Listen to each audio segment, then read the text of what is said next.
Meus queridos, nós vamos ministrar a ceia do Senhor. Vamos entender o que é a ceia, né? Então, abra a sua Bíblia em 1 Coríntios, no capítulo 11. Nós vamos entender qual o propósito da ceia. Diz assim, então, o texto: porque eu recebi do Senhor o que também vos entreguei. Que o Senhor Jesus, na noite em que foi traído, tomou o pão e, tendo dado graças, o partiu e disse: isto é o meu corpo, que é dado por vós. Fazei isto em memória de mim. Por semelhante modo, depois de haver ceado, tomou também o cálice, dizendo: este cálice é a nova aliança no meu sangue. Fazei isso todas as vezes que o bebedes, em memória de mim. Porque todas as vezes que comerdes este pão e bebedes o cálice, anunciais a morte do Senhor até que ele venha. Por isso, aquele que comer o pão ou beber o cálice do Senhor indignamente, será réu do corpo e do sangue do Senhor. Examine-se, pois, o homem a si mesmo, e assim coma do pão e beba do cálice. Pois quem come e bebe sem discernir o corpo, come e bebe juízo para si. Eis a razão porque há entre vós muitos fracos e doentes, e não poucos que dormem. Porque se nós julgássemos a nós mesmos, não seríamos julgados. Mas quando julgamos, somos disciplinados pelo Senhor, para não sermos condenados com o mundo. Assim, pois, irmãos meus, quando vos reunis para comer, esperai uns pelos outros. Se alguém tem fome, coma em casa, a fim de não vos reunirdes para juízo. Quanto às demais coisas, eu as ordenarei quando for ter convosco. Muito bem, vocês participaram o mês passado, né, da ceia de Páscoa, ou seja, a ceia completa. O que a gente vai fazer hoje aqui não é a ceia completa, é só o memorial, é um kiddush, ou seja, uma comida, um alimento consagrado, tá? Esse texto que nós acabamos de ler, ele está falando do quê? Da ceia da Páscoa, aquela ceia completa. E no período da Páscoa, o pão não pode ser esse aqui, que nós vamos comer, um pão com fermento. Não, ele tem que ser sem fermento. Mas qual período? Somente no período da Páscoa, na data que Deus estipulou, né? Que no nosso calendário gregoriano cai ali normalmente no mês de abril, tá? Normalmente é abril. Quando a gente tem ano que tem assim a Páscoa em março, né?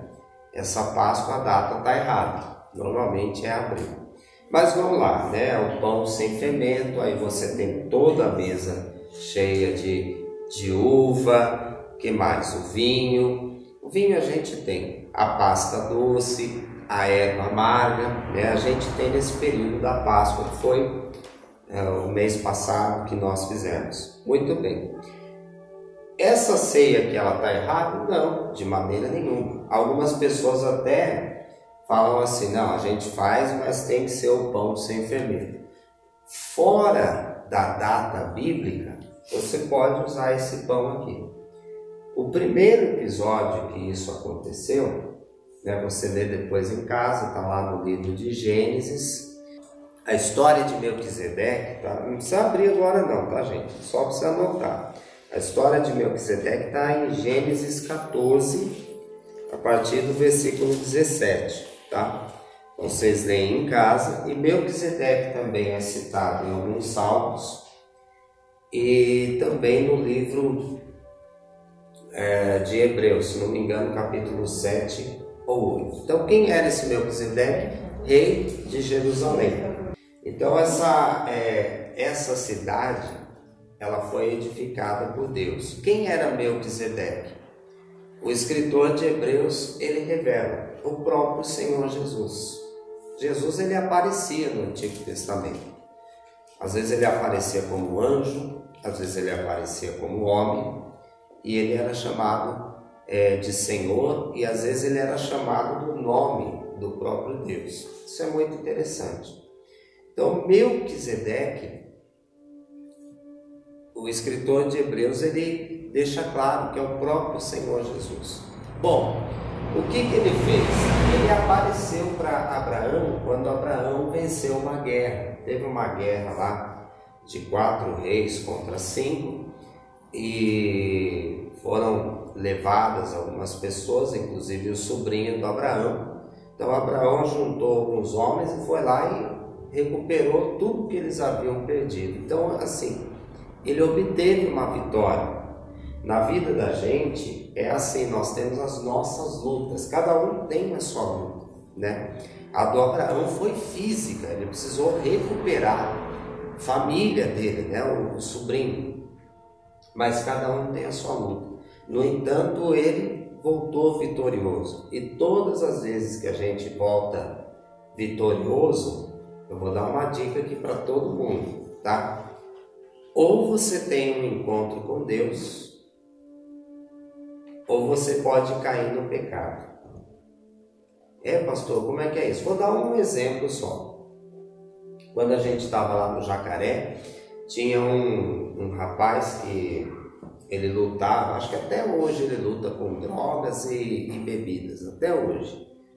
Ele estava num processo de libertação. Aí uma vez ele falou comigo, pastor, eu quero ir lá no monte com o senhor, eu quero orar.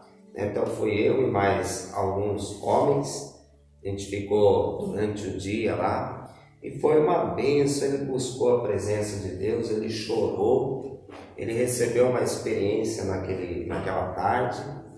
Só quando a gente estava voltando, eu senti no coração e falei para ele, toma cuidado, porque você está feliz agora, você teve uma vitória espiritual, mas toma cuidado porque o teu corpo vai querer pecar. Aí ele começou, eu estava pensando assim, porque eu não estou aguentando com esse calor, que eu estou com vontade de tomar uma cerveja. Da cerveja iria parar na droga, né? Eu avisei ele, não vou fazer. Chegou na casa dele, a primeira coisa que ele fez foi lá na cerveja. Depois, você já sabe o que aconteceu, né? Então, assim, quando a gente está feliz, quando a gente está alegre, porque venceu, porque teve alguma experiência, a nossa mente natural humana, ela pode nos levar a pecar, tá? Só que isso só depende da gente. A gente precisa ser firme, a gente precisa ter atitude, isso depende de nós. Por outro lado, quando você resiste, você vai ter uma experiência com Deus.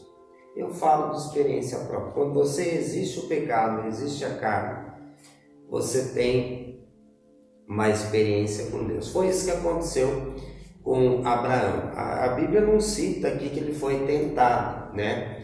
Mas ela cita essa experiência com Deus. Ele voltou vitorioso, ele poderia pegar a tentação dele, talvez foi essa, isso a Bíblia cita, que quando ele recuperou, né, tudo aquilo que foi roubado, teve um rei que falou, pode ficar com os meus tesouros. Ele falou, não, para que depois você não venha falar que eu fiquei rico pelas coisas que eram tuas. Então talvez ali ele tivesse uma tentação, mas ele resistiu. Agora ele teve uma experiência. O que aconteceu? Uma experiência porque ele viu a Melquisedeque, ou seja, o próprio Senhor Jesus. A Bíblia diz que naquele momento ele sabia, né, que Melquisedeque era o sacerdote de Deus. Ele sabia que era a representação de Deus. O que ele fez?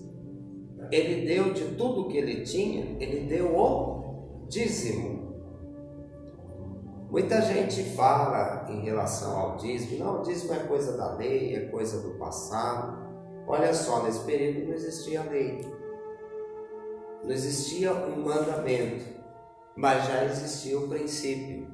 Abraão, ele deu 10%, porque dízimo é exatamente isso, a décima, né, ou decima, 10% de tudo que ele tinha, era o que ele tinha. Hoje, o dízimo que a gente dá normalmente é o quê? Em dinheiro, porque é o que a gente tem, né?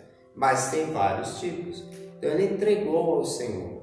Um dos princípios do dízimo não é só uma questão de obediência, não é só uma questão de fé, porque quando você faz isso, Deus ele vai trazer provisão, vai trazer bênção financeira, então isso é fé. Mas antes de qualquer coisa, dízimo, antes de qualquer significado, dízimo é adoração.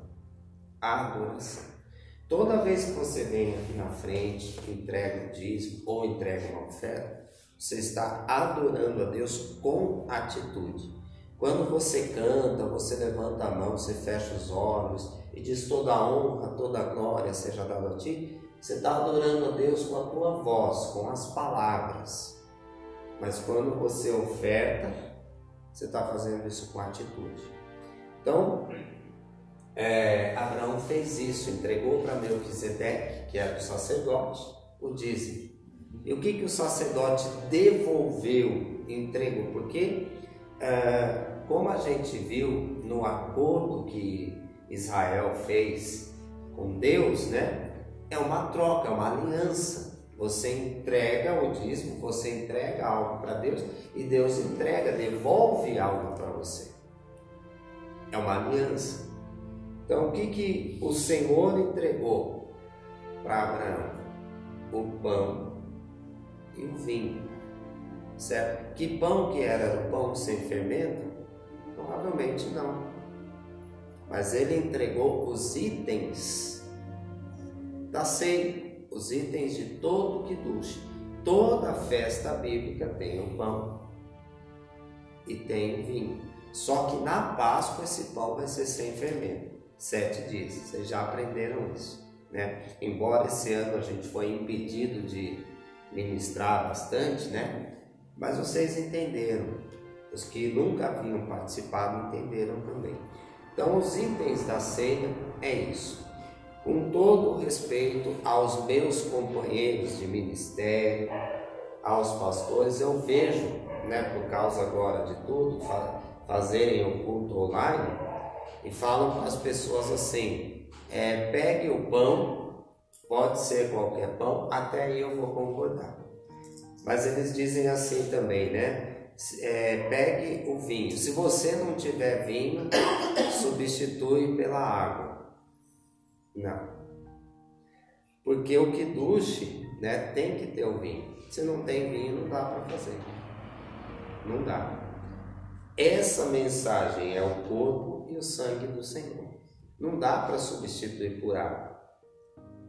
Pastor, mas eu posso fazer que nem Jesus que orou pela água e a água se transformou em vinho? Amém. Se você tiver fé, dons espirituais e a água se transformar em vinho. Amém. Mas se ela não se transformar, não dá para fazer o Kiddush, não dá para fazer a ceia, tá?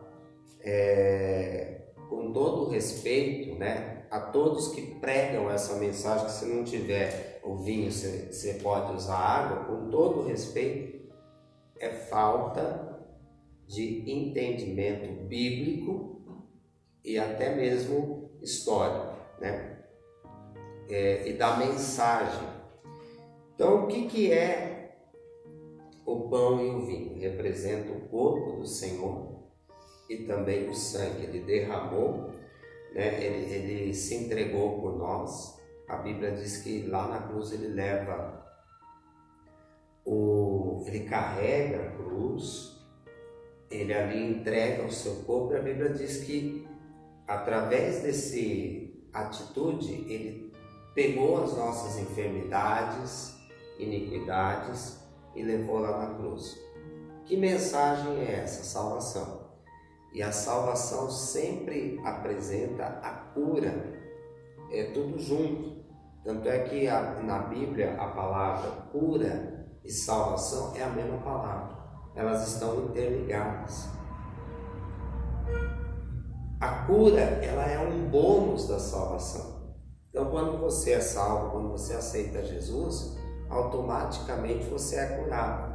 Fisicamente, pastor? Fisicamente, mas muitas vezes é na alma.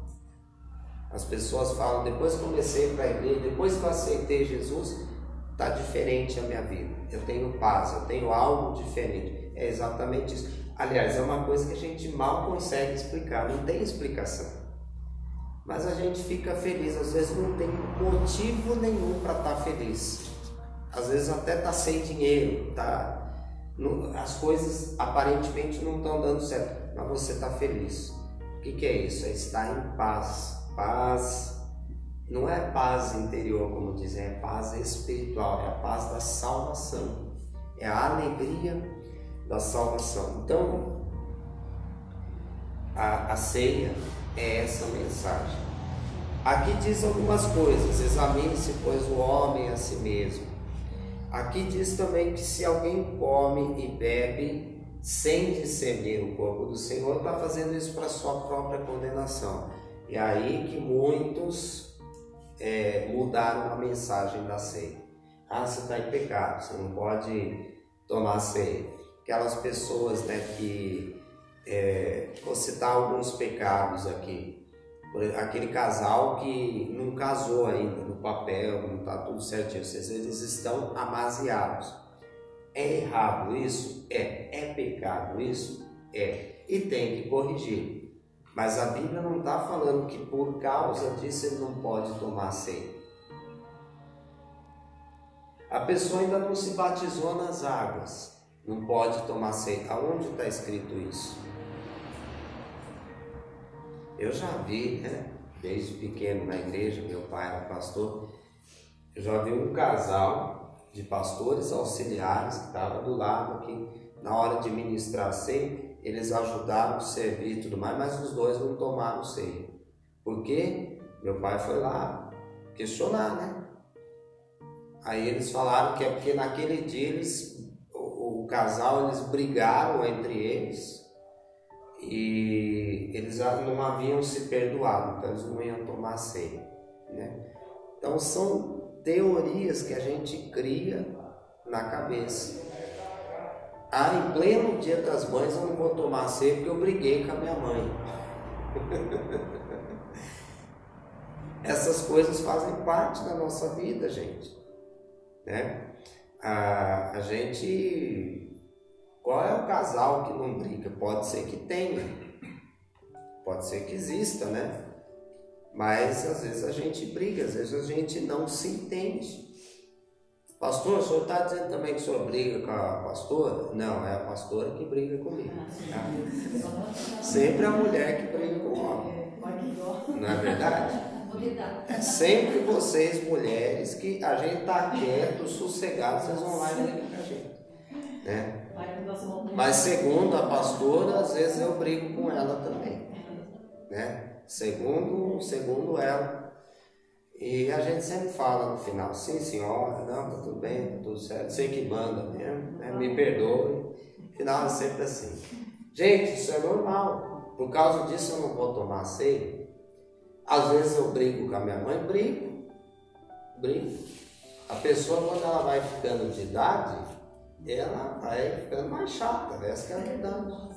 Eu já estou, eu estou com 44 anos, eu estou mais chato do que antes. Imagina quando eu chegar nos 80, 90, eu vou chegar até 120, a idade máxima da vida, então eu vou chegar. Imagina como que eu vou ser chato, Então, não é, essas coisas não impedem a gente de tomar ceia. Mas o amaziado ele pode tomar ceia, só que ele tem que casar, ele tem que tomar uma atitude na vida, Não pode andar errado a vida toda, E tantas outras coisas que se criam. Então, qual que é o impedimento para não tomar a ceia? O impedimento é o seguinte: é você fazer você comer sem entender o propósito aqui, sem entender a mensagem. Muita gente diz que ama Jesus, mas se ela entende que Jesus é apenas uma pessoa que teve uma aura acima dos outros, uma pessoa evoluída, né? Tem muitas religiões que tem isso. Até ufólogos, essa turma que acredita em extraterrestre e tudo mais, eu até fiz um vídeo, né, esses dias na internet falando sobre esse assunto. Pode ter agenda alien, pode inventarem descobrimos aí, né? Esses dias o Pentágono divulgou uns vídeos, né? Eu vou dizer para vocês aqui, se algum dia aparecer extraterrestre, nada mais é do que demônios, tá? E eu provo isso na Bíblia. Eles já apareceram no passado para os sumérios, para os acadianos, para os egípcios, para quem mais? Para os babilônios. Eles apareceram no passado. Você vai lá no Egito, você olha nas paredes lá egípcias, tá a foto deles, né? Que agora vai vir com uma roupagem nova, né? Chamado de extraterrestre. Bom, enfim, há muitas religiões que falam que Jesus foi um ser evoluído, um homem superior a todos nós, mas tiram o foco da verdade. Quem é Jesus? O Filho de Deus. Ele tem a essência divina nele. Se você não entende isso, não aceita, aí eu aconselho você a não tomar a ceia. Agora, se você aceita, reconhece quem é Jesus, Jesus ele não é apenas alguém evoluído, ele é o Filho de Deus, ele é o meu Salvador. Então aí você deve cear, é diferente, você deve participar. Mas pastor, eu tenho tanta falha, eu tenho tanto defeito, eu tenho tanto pecado. Mas a ceia é exatamente para isso, para você se reconciliar, para você estar em comunhão com Deus. Sabe, irmãos, até os anos 90, o culto da ceia era o culto mais lotado na igreja. Nessa época que a gente está vivendo, né, de alguns anos para cá, é o culto mais vazio, porque a turma tem medo, foge desse momento, e ao contrário, é um momento de comunhão para a gente se derramar na presença do Senhor, agradecer, né, pedir perdão dos pecados. Então Paulo diz: examine-se, pois, o homem a si mesmo, e assim coma do pão e beba do cálice. Então é aquele momento da gente examinar. Você pecou ou você está em pecado? Tem uma diferença entre eu cometi um pecado e outra é eu estou no pecado. Tem diferença. Mas tanto um quanto o outro, o que a gente tem que fazer? Nos examinar e pedir perdão a Deus, né? O que a gente vai fazer agora. Mas antes ainda tem só mais uma coisinha que Paulo alertou, né? E se você veio só para encher a barriga, né? Vai comer em casa. Por quê? Porque o kiddush, sim, a gente se farta, é uma festa também. Mas aqui nesse caso é um memorial, a gente vai comer apenas os itens que simbolizam, que tipificam o sacrifício de Jesus, tá? Quando que a gente pode fazer a ceia? A ceia completa é uma vez por ano, na Páscoa. Mas essa santa ceia que a gente está fazendo aqui, todas as vezes que a gente quiser, tá? Se eu falar assim, irmãos, vamos fazer um culto lá em casa, e se eu sentir no coração preparar o pão, o vinho, é ceia. Você vai, toda vez que você chegar em qualquer lugar, que você vai ter o pão, o vinho suco de uva, né? A gente fala bem. Toda vez aqui está a mensagem do que Jesus fez por você. Inclusive, se você for viajar para qualquer lugar do Brasil ou do mundo, agora está impossível, mas se você for em qualquer lugar e te oferecerem mesmo que não seja da tua religião, se alguém oferecer pão e vinho, naquele momento lembre-se do que está na tua mesa e ore e agradeça a Deus. É sempre uma oportunidade de agradecer ao Senhor pela salvação, né? E todos nós fomos salvos no Senhor. Então, o que a gente vai fazer agora, né? Mesmo sentados, nós vamos nos examinar e pedir perdão a Deus, tá bom? Pastor, eu tenho tanto pecado que eu nem sei por onde começar. Faça a oração conforme as suas forças, conforme você sabe fazer.